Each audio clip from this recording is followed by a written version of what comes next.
Hello everyone, this is Dr. Hashem Abu Serhan. I will present to you today a lecture about Fuchs Uveitis Syndrome, which is an interesting topic in uveitis, and I am aiming to help all ophthalmology trainees and ophthalmologists to get a full understanding of Fuchs Uveitis Syndrome.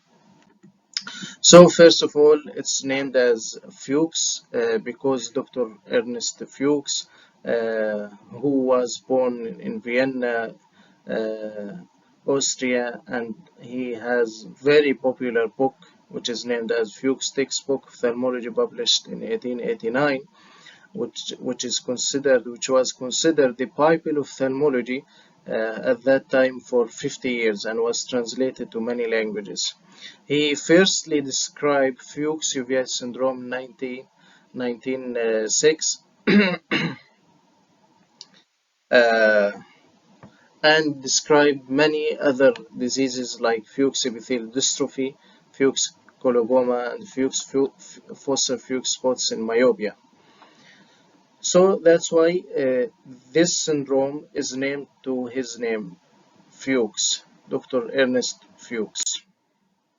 As an introduction to our lecture, the Fuchs Uveitis Syndrome is also known as Fuchs Heterochromic Iridocyclitis or Fuchs Heterochromic Uveitis, and this name was replaced by Fuchs Uveitis Syndrome because not all patients will have heterochromia. That's why these two terms are not fully accurate. And by definition, the textbook definition, it's chronic, unilateral, usually very mild anterior uveitis, and represent 2 to 3% of patient referral to uveitis clinic, and it's about 1 to 20% for all cases of anterior uveitis. Now we'll shift to the etiology of Fuchs Uveitis Syndrome. The bottom line that it's not fully understood, and it's considered like multifactorial rather than single factor. And there is four main theories which explain Fuchs Uveitis Syndrome, and the most acceptable theory for now is the infectious theory. And also we have the sympathetic theory, immunological theory, and hereditary theory. Dr. Ernest Fuchs assumed that there is a noxious factor of unknown origin that can cause it, and we'll see later which these factors. For the most acceptable theory for now, by most physicians and books, is the infectious theory, and the main virus is rubella virus, and this should be memorized very well. And it was firstly described by Dr. Quentin and Reiber and their colleagues. They took samples from the aqueous humor Fuchs Uveitis Syndrome patients, and they found that rubella viral antigens are much higher in those patients compared to control groups. In addition, it has been linked to herpes simplex virus, toxoplasmosis, and CMV, and other viruses, which all of these viral infections lead to low-grade immunoreactivity in the anterior chamber. And some studies reported that rubella virus is more common in Western countries compared to CMV infection, which is more common in Asia countries. The second theory that could explain the Fuchs Uveitis Syndrome is the sympathetic theory. As we said, that Fuchs Uveitis Syndrome could have heterochromia, which resulted from depigmentation of iris stroma melanocytes.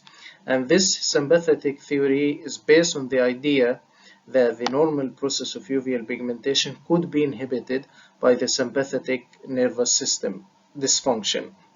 And this hypochromia that happened in Fuchs Uveitis Syndrome may result from defective melanin production due to abnormal adrenergic innervation. And this was approved by electron microscopic studies. In addition to that, some studies reported that the permeability of blood aqueous barrier could be damaged by the abnormal adrenergic innervation of iris blood vessels. The third theory is the immunological theory, because some studies show that they showed the presence of autoantibodies against corneal epithelium in almost 90% of patients with the Fuchs Uveitis syndrome. Also, there is mainly cytotoxic T-cell autoimmune response against the major corneal antigen, 70% of those patients. And some studies also reported that the role of cytokines, especially interleukin 6, however, the role of cytokines in Fuchs Uveitis syndrome is controversial. Some studies are with as other studies are against.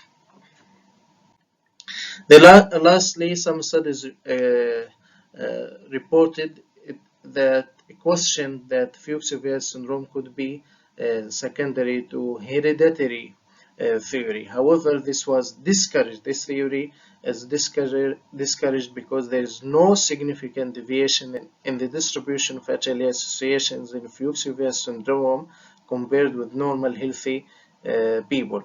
And there is also no concordance between monozygotic twins. So to sum up, the most acceptable theory is now viral infection, mainly rubella virus, and also immunological theory with sympathetic theory could explain parts of Fuchs Uveitis syndrome presentation. Now we'll talk more deeply in the clinical features, the presentation Fuchs Uveitis syndrome patients. In the beginning, to sum up the presentations for the International Uveitis Study Group, they classified the Fuchs Uveitis syndrome as non-granulomatous inflammation with insidious onset, chronic, and low-grade activity. And it has no race or gender predilection. It can affect both genders equally. And is usually most prevalent in the third and fourth decades of life. And it's characterized, these are the characteristics of Fuchs Uveitis syndrome presentation. So if you have a good memory of this slide, you can diagnose patients with Fuchs Uveitis syndrome patients easily. They will have diffuse stellate KBs, keratic precipitates, iris atrophy with or without heterochromia depending on the degree of iris pigmentation, mild flare and minimal cells in the AC with vitreous involvement. You will see cells in the vitreous, and absence of posterior synechial or cystoid macular edema. These are absent findings. You will not see them in Fuchs Uveitis syndrome, and this will help you in diagnosis and it will help you in exclusion of other diagnoses. The detection is often incidental. Those patients usually remain asymptomatic and they present to routine examination to your clinic, and you will detect them by chance, and the diagnosis is mainly clinical, and the findings usually are unilateral. 90 to 95% of patients, with 5 to 10% of patients could be bilateral, so don't underestimate bilateral patients. So now we'll dig deep in these features. In the beginning, keratic precipitates are characterized by they are small white stellates and they are diffuse in the cornea. And just 1 minute later we'll explain why it's diffuse compared to other types of anterior uveitis. And these precipitates usually don't affect the vision. That's why patients will remain usually asymptomatic. Why keratic precipitates in Fuchs Uveitis syndrome is diffuse, not in the early triangle. Early triangle, as we see here, the cornea, this is the cornea. This area, inferior paracentral area, is usually termed as early triangle because most of anterior uveitis cause deposition of KBs in this area. And this is explained by the thermal convection currents, because here, as we see, the anterior part of the eye is cooler due to evaporation of tears from corneal surface, and due to the vascularity of the cornea. And here the posterior part is warmer because it's more close to the warm vascular vessels in the iris. That's why when the aqueous produced by the trabecular meshwork from running from the posterior part to the anterior part, this convection currents will lead to deposition of keratic precipitate in this area, which is termed as early triangle, and this is seen in almost all anterior uveitis, except in Fuchs Uveitis syndrome that you will see it as diffuse. And this diffuse due to autoimmunity against corneal antigens. Because there is autoimmunity against corneal antigen, so it will affect all corneal antigen diffusely in the cornea. And Dr. Chi and his colleagues, they found close association between these KBs and CMV DNA in the aqueous humor, so that they suggested that there is a possible explanation for KBs in Fuchs Uveitis syndrome, that these endothelial cells could be the target of the viral infection.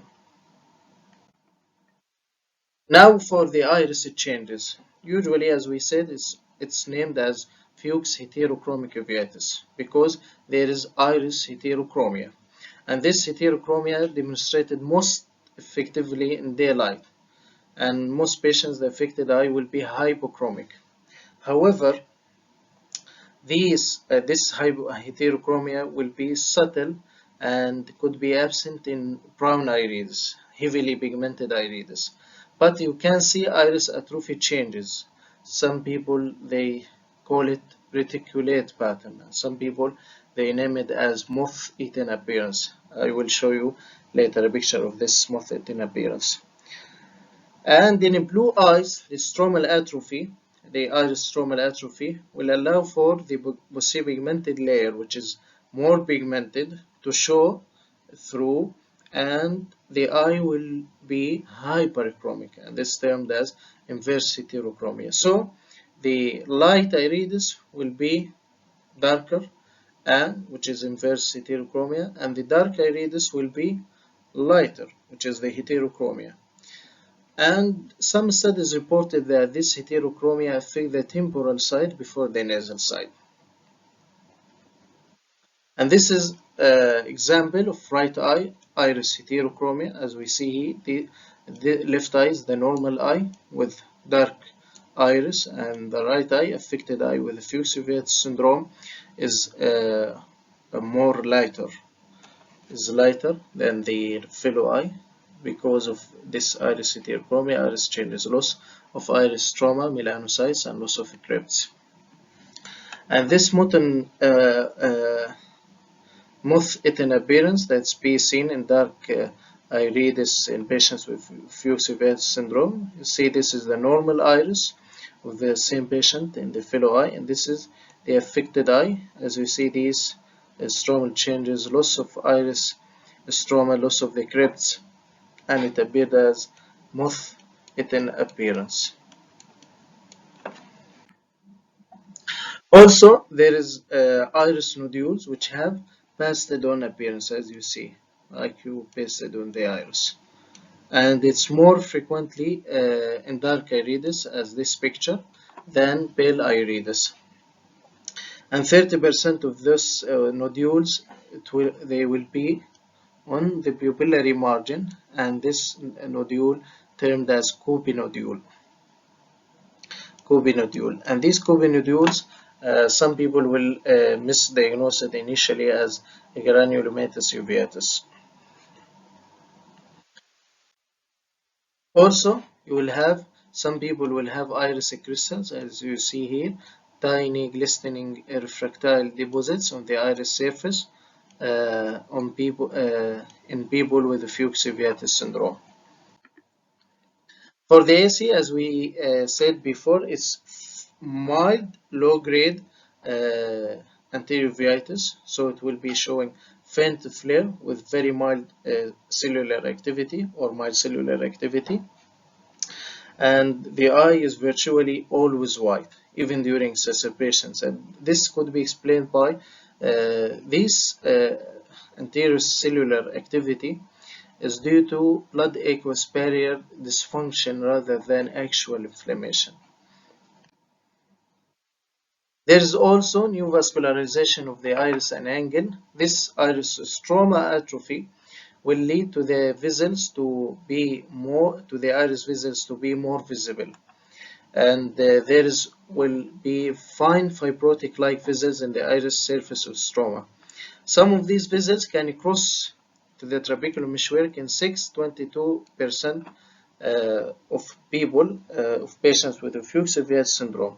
And these vessels that cross the trabecular meshwork are fragile and they are prone to bleed with minor trauma. And they lead to the classic sign, Amsler sign, or Amsler Virre sign, which is named due to Dr. Prof. Mark Amsler, which is who first described this sign in patients with Fuchs Uveitis syndrome intra-op. When you make the AC paracentesis incident, the AC will bleed. These vessels in the trabecular meshwork will bleed, which is termed as Amsler sign. And this bleeding usually self-limited, and it will not affect the surgery. And it has been reported with minor traumas like contact tonometry or ablation tonometry or even gonioscopy or peripalpal anesthesia. And this is example of Amsler sign, as we see here. Paracentesis made here. You will see now the bleeding started. This bleeding, because you touch these iris vessels in the trabecular meshwork, which are very fragile and prone to bleed. But this bleed is self-limited and will not affect the surgery itself.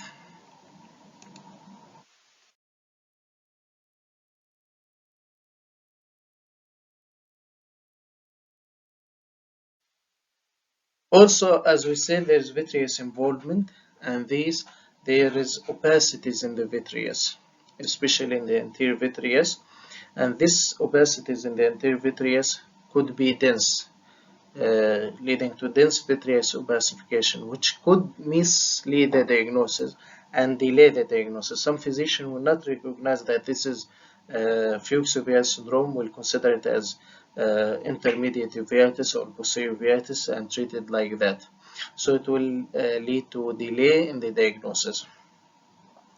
And this vitreous opacification could be very dense, leading to decreased visual acuity after cataract surgery. So some people, you can offer for them BBV for these dense vitreous opacification. And this study published in Eye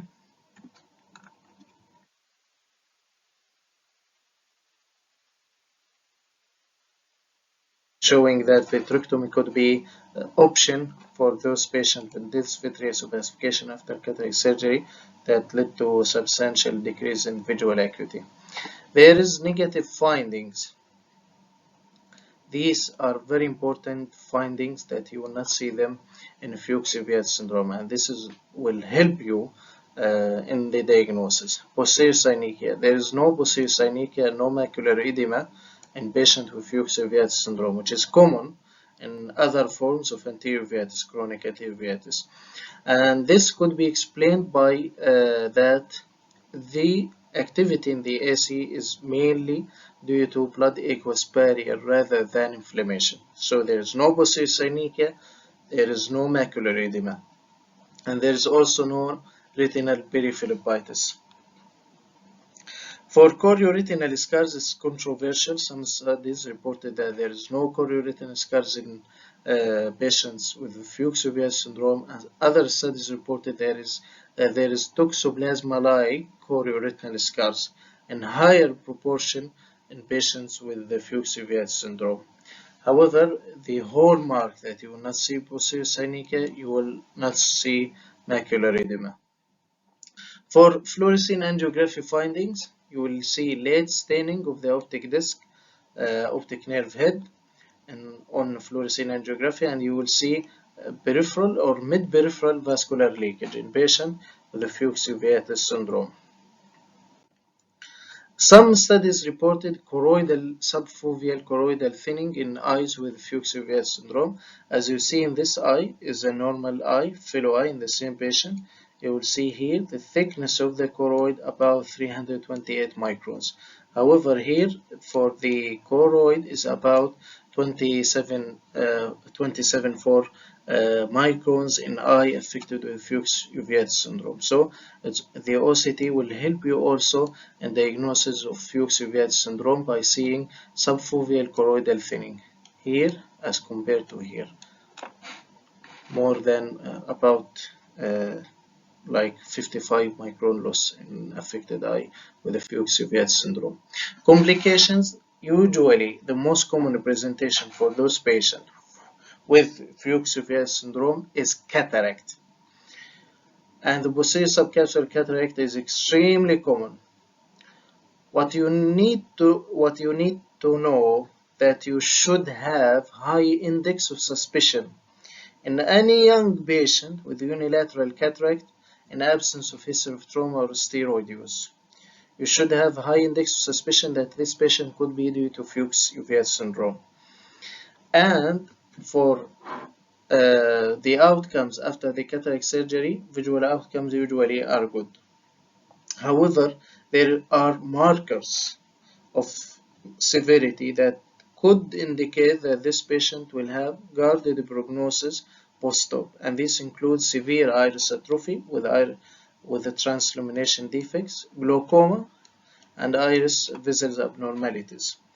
And always you should consider pre-op that this patient may have poor mydriasis, and there is possibility of intra-op and post-operative hyphema, increased inflammation, worsening glaucoma control, and zonular dehiscence. All these should be in consideration when you operate on a patient with a Fuchs Uveitis syndrome. The leading cause of visual loss in Fuchs Uveitis syndrome is glaucoma, and there is big studies about why glaucoma happen in Fuchs Uveitis syndrome. Its prevalence varies, ranging from 6% to 60% of cases, and the American Academy said that about 15 patients will develop secondary open-angle glaucoma. However, this percentage is different from studies and can reach 60% in some cases.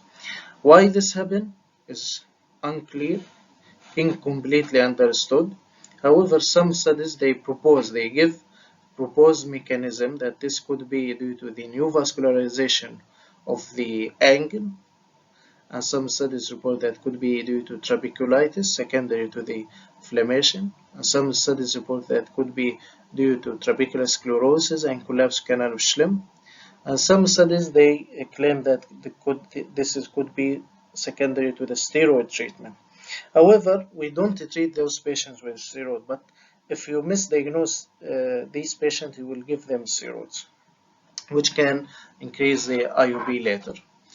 There are some independent risk factors for developing glaucoma in Fuchs Uveitis syndrome, which include African American race, elderly patients, male gender, a presence of iris nodules at baseline, and the presence of cataract. All of these are independent risk factors to develop glaucoma in Fuchs Uveitis syndrome.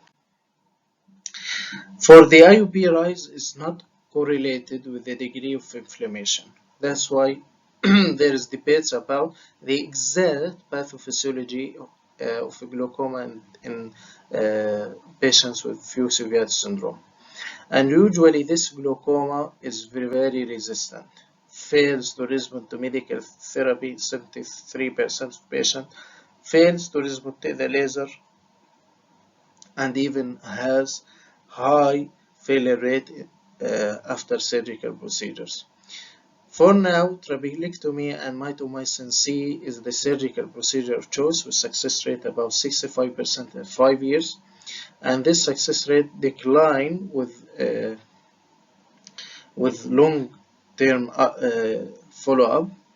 And some studies reported that Ahmed glaucoma drainage valve, could be superior to TRAB with a first-year success rate ranging from 77 to 94%. However, this is controversial because some studies reported that travel with mitomycin C is more superior, and some studies reported that Ahmed glaucoma drilling device is more superior. There is no straightforward consensus about the best choice surgical procedure of choice in those patients. In general, 1/3 of those patients, even after medical and surgical therapy, will develop progressive visual field loss and optic nerve damage.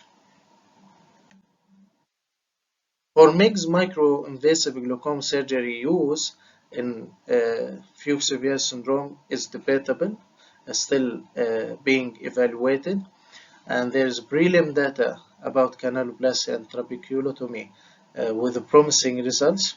However, there is rising concerns from doctors and uveitis committees that the narrow lumen and glaucoma, that the narrow lumen of implantable devices like iStent, which is shown here in the picture, and Zen implant may easily be obstructed in uveitis patient secondary to the debris, to the presence of inflammatory debris. For differential diagnosis, you should always have a differential diagnosis for Fuchs Uveitis syndrome, which is mainly 3 differentials. The first differential is Bosner-Schlossman syndrome. However, you can distinguish it from Bosner-Schlossman syndrome that there is no heterochromia, and it's characterized by acute recurrent attack of high IOP spikes, which we said in Fuchs Uveitis syndrome there is heterochromia, insidious, chronic, and also for Bosner-Schlossman syndrome there is positive response to steroids. They would respond magically to steroids, and some physicians recommend that if in any patient you can give them initially steroids to see the response. If they resistant to steroids is Fuchs Uveitis syndrome, and if they respond to steroids, it will be like Bosner-Schlossman syndrome. In addition to that, there is a second differential, which is herpes simplex virus and varicella zoster virus anterior uveitis, which is hypertensive high IOP, which means granulomatous uveitis. We say for Fuchs non-granulomatous, and usually could follow skin involvement with reduced corneal sensitivity and old corneal scars, and even sometimes neurotrophic ulcers. The same picture of hypertensive granulomatous uveitis with reduced corneal sensitivity and corneal scars is cytomegalo virus anterior uveitis, but it has also propensity to affect the endothelium, causing cytomegalovirus endotheliitis. And in addition to that, the arrangement of KBs in CMV anterior uveitis is different by causing cone-shaped pattern, which help you to differentiate it from Fuchs Uveitis syndrome. And we will have a talk on each differential later, inshallah ta'ala. We'll give lecture about Bosner-Schlossman syndrome, and we'll give another lecture about herpes varicella cytomegalovirus anterior uveitis, which will help you differentiate easily between all these differentials. The management, the bottom line that you need to learn from this lecture, that corticosteroids are not effective in Fuchs Uveitis syndrome. Fuchs Uveitis syndrome is inherently resistant to steroids, so don't give them steroids. Just follow them up for their high IOP if they develop glaucoma, and follow them up for cataract, and don't give them steroid. As we said previously, some physicians, they give short course of corticosteroid to help them differentiating between Fuchs Uveitis syndrome and other uveitis types patient. And finally, this is my advice for all people listening to this lecture. Thank you all for listening, and hope this lecture will be beneficial for you in understanding Fuchs Uveitis syndrome from A to Z.